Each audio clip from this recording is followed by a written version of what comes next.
మీ అందరికీ నా హృదయపూర్వక వందనాలు. జయము కలిగిన దేవుని పిల్లారా, మీ హృదయాలు వెలిగించే మాటతో దేవుడు ఎక్కువనే మాటలు తీసుకొని మెద్దకు వచ్చి ఉన్నాడు కనుక మీరు నేను కలిసి ప్రభు మాటలు ధ్యానం చేసుకుందాం. దేవుని పిల్లారా, మనం తిరిగి మళ్ళీ ఫిబ్రవరి దాచి మార్చి నెలలోకి మనం వెళ్తున్నాం కనుక ప్రభు ఈ దినము మనతో ఏ మాటలతో అయితే మాట్లాడాలనుకుంటున్నాడు ఒకసారి మనం ధ్యానం చేసుకోగలిగితే, మరి యెషయా గ్రంథము 9వ అధ్యాయము 6వ వచనంలో రాయబడ్డ మాట మనం ధ్యానం చేసుకుంటే, దేవుని పిల్లారా, ఏలయనగా మనకు శిశువు పుట్టెను, మనకు కుమారుడు అనుగ్రహింపబడెను, ఆయన భుజం మీద రాజ్యభారం ఉండెను అని రాయబడింది. దేవుని పిల్లారా, మనకి కుమారుడు అనుగ్రహింపబడెను, ఆయన భుజముల మీద రాజ్యభారం ఉంది అని చెప్పాడు. అంటే పరలోకమందున్న దేవుడంట తన కుమారుడైన యేసుక్రీస్తును భూమి మీద కంటే అనుగ్రహించాడంట.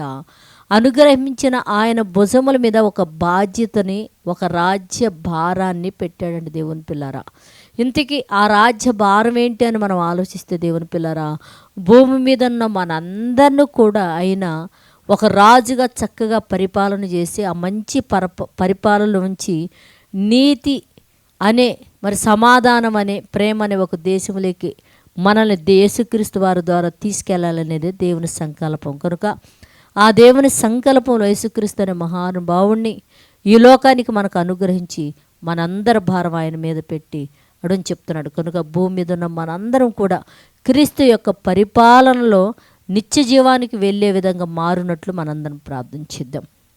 పరిశుద్ధుడా, జీవము కలిగిన మా పరలోకపు తండ్రి, నాయన నీ కృప కలిగిన నామానికి వందనాలు. ఇదిగో కుమారుని అనుగ్రహించాడని మాకు చెప్తున్నావు తండ్రి. నాయన రాజ్యభారం ఆయన మీద పెట్టి ఉన్నారని చెప్తున్నావు తండ్రి.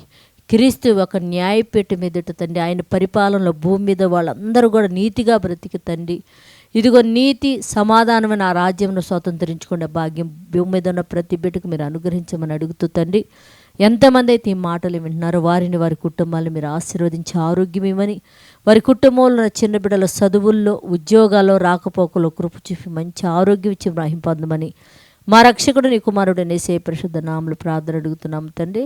ఆమేన్. మీ అందరికీ నా హృదయపూర్వక వందనములు. ధన్యవాదాలు.